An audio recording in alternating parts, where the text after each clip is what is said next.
தமிழ் சங்க உறவுகள் அனைவருக்கும் ஸ்ரீதேவி பொன்னழகனின் அன்பு வணக்கம். தினம் ஒரு திருக்குறள் பகுதியில இன்னைக்கு நம்ம பார்க்க போறது பொருட்பால்ல வர படை செருக்கு அதிகாரத்துல வர முதல் குறள்.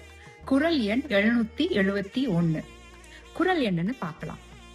எண்ணெய் முன் நில்லன்மின் தெய்வீர் பலர் எண்ணெய் முன் நின்று கல் நின்றவர்.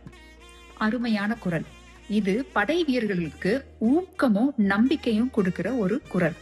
இதுல படை வீரன் எதிரி பகைவரை பார்த்து என்ன சொல்றான்னா, என்னுடைய தலைவர் முன்னாடி நிற்காதீங்க, என்னுடைய தலைவர் முன்னாடி பல பேர் இந்த மாதிரி எதிர்த்து நின்று அவங்க எல்லாருமே கல்வடி, அதாவது சிலையா மாறிட்டாங்க அப்படின்னு தான் தன் தலைவர் மேல வச்சிருக்கிற நம்பிக்கைய அவ்வளோ அழகா ஒரு தன்னம்பிக்கையோட அவன் எதிரிய பார்த்து சொல்றான்.